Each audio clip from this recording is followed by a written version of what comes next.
have a public hearing today, and we had the notice posted. However, we do not have a quorum present, so I won't call the meeting to order, but we will continue with the public hearing. There should be a sign-in sheet somewhere, so if you haven't signed in, please do so. Again, the reason that we're here today is for a public hearing to receive citizens' comments regarding proposed projects utilizing funds allocated by the Texas General Land Office for Hurricane Hardin, CDBG-DR 4332, disaster recovery. Commissioner Pell, would you please lead us in an invocation? Everybody please rise. I didn't follow this live. Pray you be with us now as we look at ways to better serve the citizens of Hardin County through drainage and infrastructure. Pray you be with us as we consider different projects as we go through this. Thank you for all that you do for us. Forgive our sins. Amen. Thank you, Commissioner. And the Pledge of Allegiance. I pledge allegiance to the flag of the United States of America and to the republic for which it stands, one nation, under God, indivisible, with liberty and justice for all. Thank you, Commissioner. Mr. Wabi, you want to come on up? Yes, sir. This is Greg Wabi with MPTX. He is the firm that was selected by the Hardin County Commissioners Court several months ago to be the grant administrator for any Texas 4332 disaster recovery projects.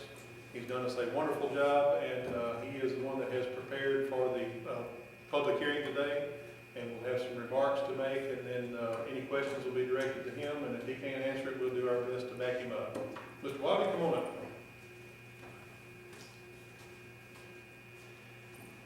Thank you, Judge, and thank you all for coming. What we're going to be talking about today, as introduced, is the CDBG-DR Disaster Recovery Round 1 funds, and this is a public hearing where we're open to ideas from the community about opportunities to spend the funds. We have an outline that I'll be going over today. There's a few additional copies in the front if you didn't pick one up on the way in. I'm going to be starting out by talking about the source of funding. Hardin County has received a funding allocation from the Texas General Land Office, as outlined in the Southeast Texas Regional Planning Commission method of distribution, to be used for disaster recovery projects as defined as eligible activities in the GLO State Action Plan for Hurricane Harvey disaster recovery. The federal funding source is the U.S. Department of Housing Community Development Block Grant for Disaster Recovery. The acronym for that is CDBG-DR. The state administration for this round of funds is the Texas General Land Office, Division of Community Development and Revitalization. The amount of funding that have been allocated to Hardin County in this first round of funds is $8,583,167.11 for infrastructure-related activities, and $3,388,238.58 for acquisition-related projects. There are certain eligible activities that are defined in the state action plan that these funds can be used for. There's a list I'm going to run down here. There's about 10 items. We're going to talk about that later on in the question and answer session. Eligible activities are fire protection facilities and equipment, flood control, repair and improvements, demolition, rehabilitation of publicly and privately owned commercial and industrial buildings, road and street improvements, neighborhood facility, community senior centers or shelters, debris removal, water system improvements, wastewater improvements, gas system improvements, economic development, public services, acquisition or buyout, or match for other federal programs. Those are the eligible activities. Those are the ways that this funding outlined previously can be utilized according to the Texas General Land Office and Department of Housing and Urban Development. These eligible activities, whichever projects are selected to be pursued in funding, need to meet at least one national objective. One of the national objectives can be to principally benefit low to moderate income households. A second national objective can be to aid in prevention or elimination of slums or blight. Third, to satisfy an urgent need to the health and safety of residents of the community. Eligible activities must also include a description of damage or impact from Hurricane Harvey, affirmatively further fair housing standards, and also take into consideration the community's long-term planning objectives. Public comments may be submitted by mail to Hardin County Attention Floodplain Office at 300 West Monroe Street, Kuntz, Texas 77625, or by email to cdbg4332@co.hardin.tx.us. Assisting submitting comments for the sight or hearing impaired or others with special needs can be requested by contacting the county at 409-246-5251. The deadline for comments is June 11th, 2019. So with that outline, I'd like to open it up for questions or discussion. So when are the comments really due? It says June 11th. It's June I would 11th. assume that's, Right? yes, that would be a typo. Yes, thank you for It would be pointing July. that out. It would be July 11th at 5 o'clock.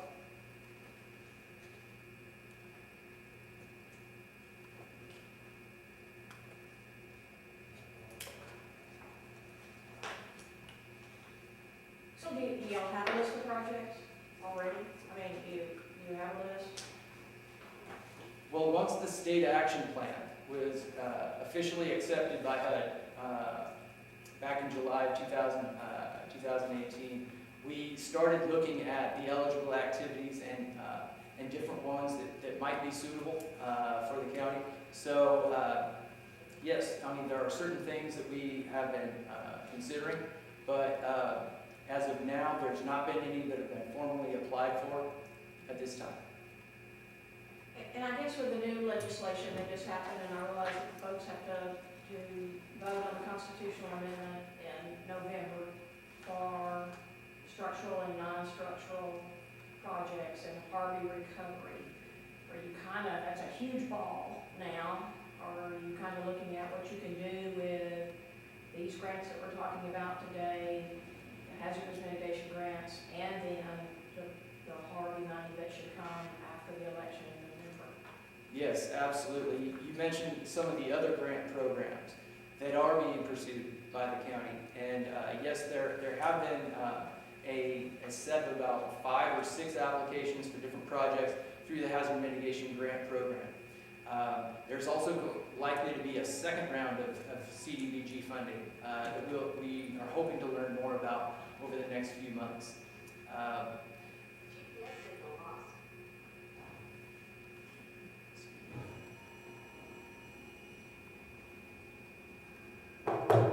And so, as we pursue these projects that may involve match, such as the HMGP projects, that is likely to advise either the use of these funds or the use of future rounds of CDBG funding.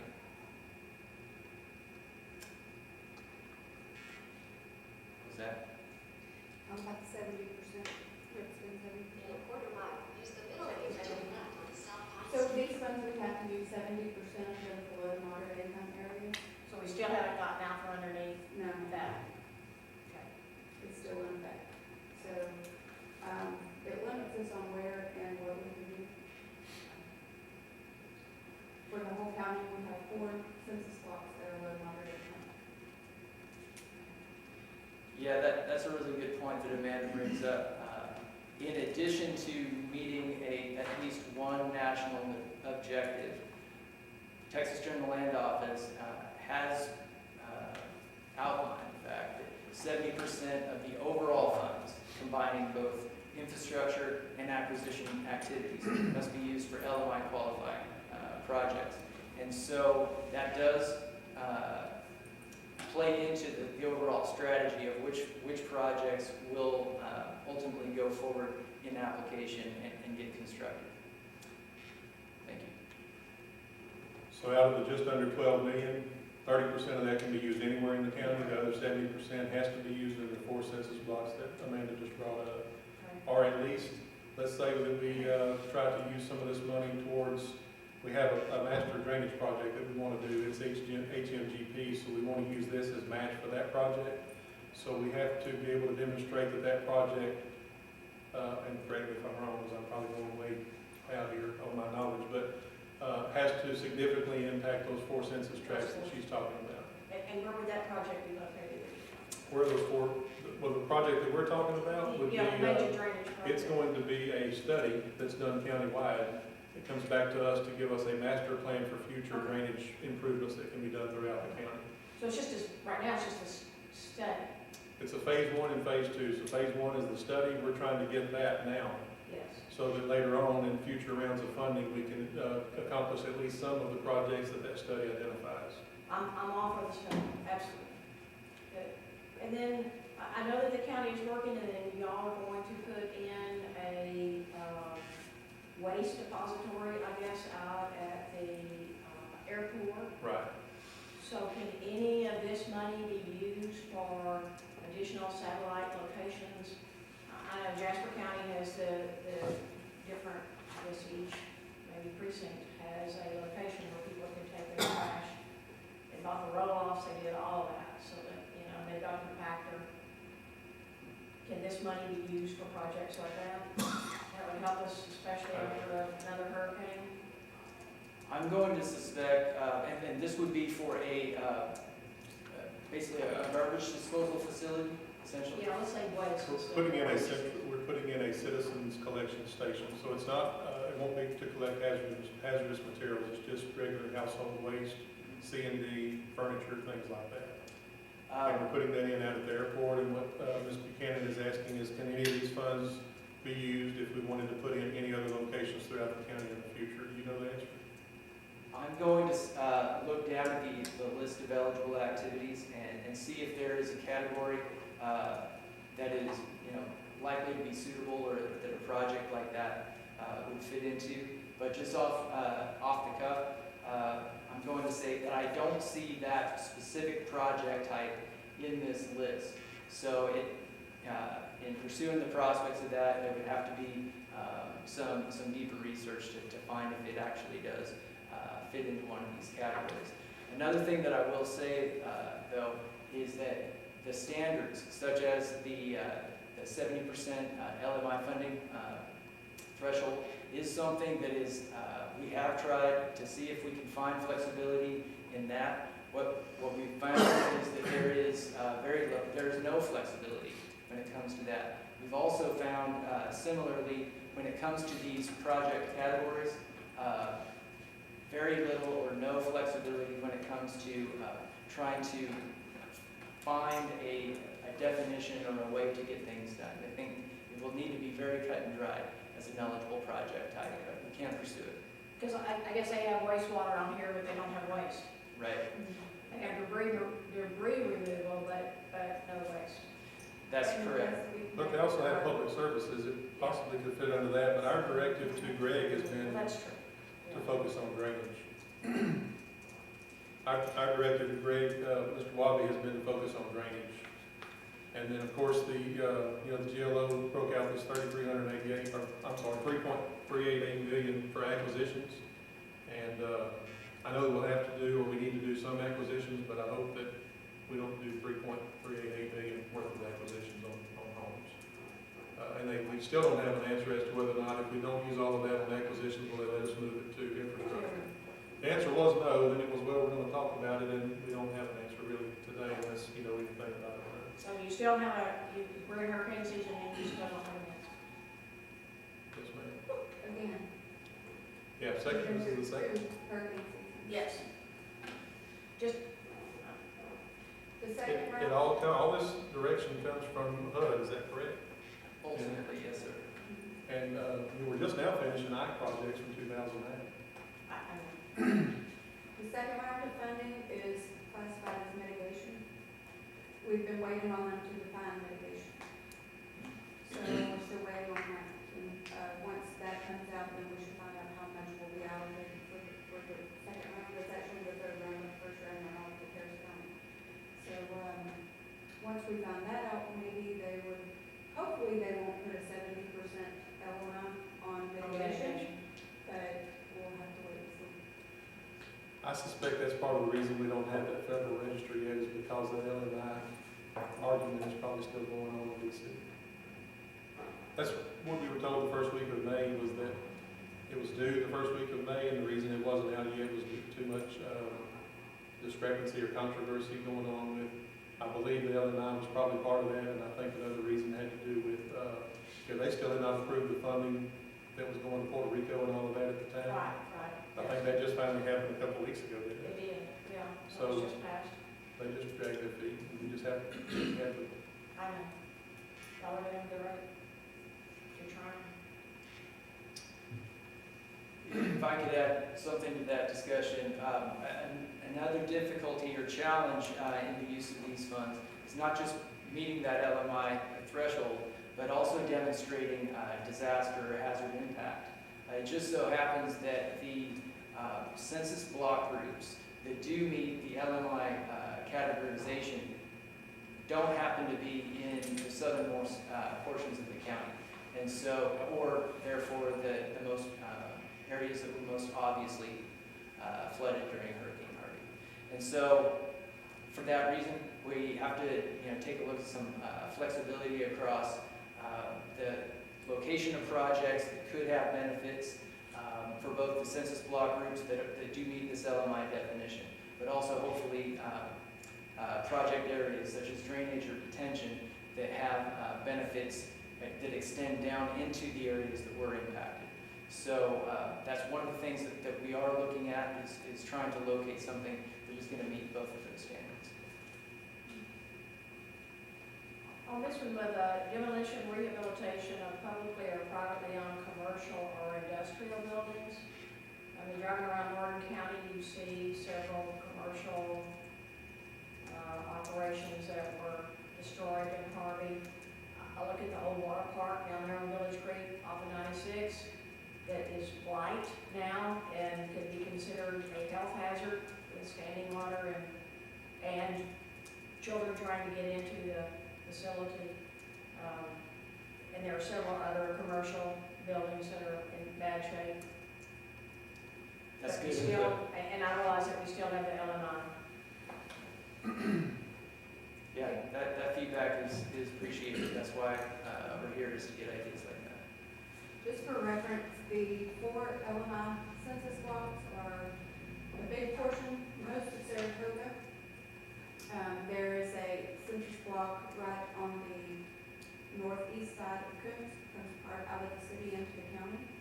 On the west side of Gillespie, down 418, from the county into the city, small portion.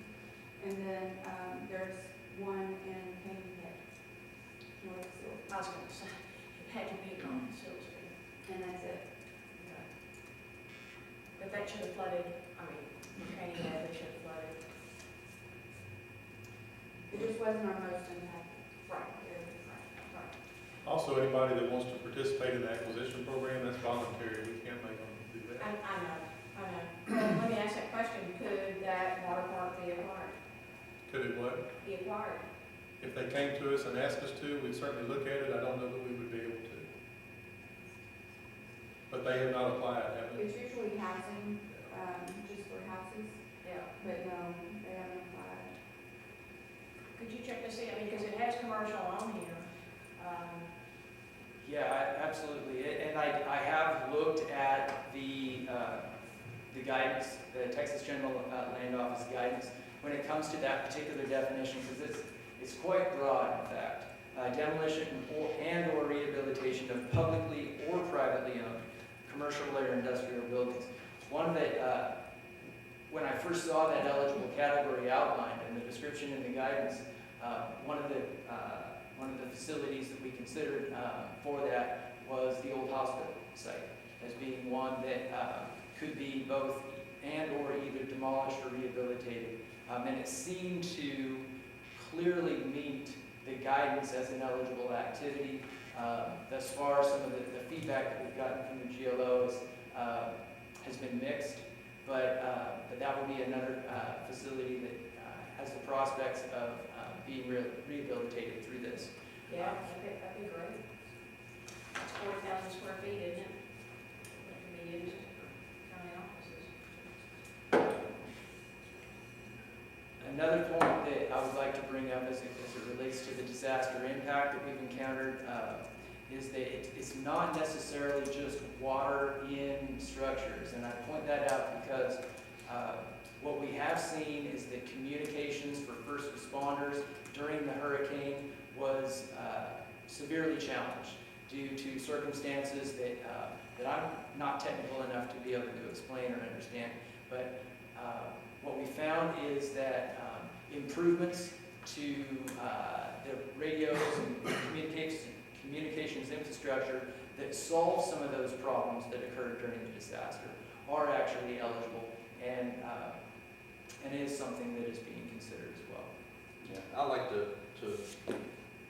speak on that for a little bit. So basically, all your fire agencies are on a completely different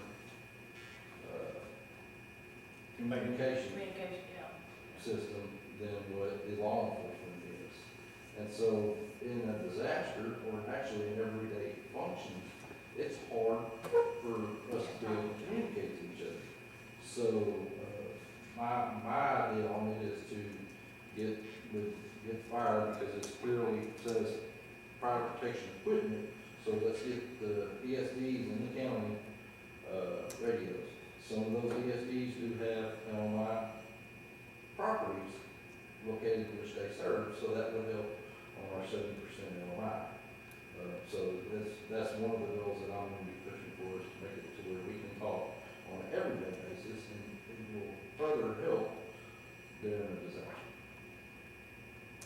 I'm assuming that we could get more flood gauges also, and, I mean, with this communication or this flood control, repair and improvements, more flood gauges, and along with that, better communication. On the subject of flood gauges, that's actually one that I see a lot of opportunities for. In fact, the National Weather Service, on at least a couple of occasions during the last 2 years, both prior to and after Hurricane Hardin, has been actively soliciting local communities for ideas and the option to locate additional flood gauges. And so the funding is something that we wouldn't have to necessarily use the limited amount of infrastructure funds to pursue. And we could take that as some general community support for additional monitoring devices and flood gauges. Yeah, that would be, I'm quite certain, something that could be advanced. Because I think LMEA, don't they have it where you can go on their website and see the flood gauges? And so if we have additional flood gauges, if you still have electricity, then you could go on the sites and better gauge when you need to leave. Yes, ma'am. That site's called One Rain. And if you log into it, it does have several gauges in the county. And in fact, they've added one on 69 at Willow Creek there in Village Mills. There's one that's been added there. That's the only one. They fixed several that were damaged in all. That's the only new one that's been added.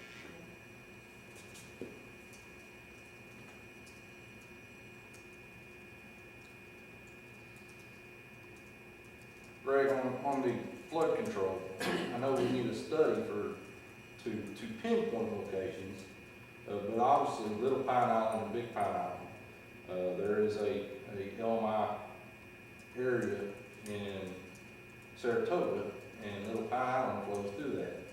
You know, I think that is probably going to be a good place to put a nice sized detention area that will help.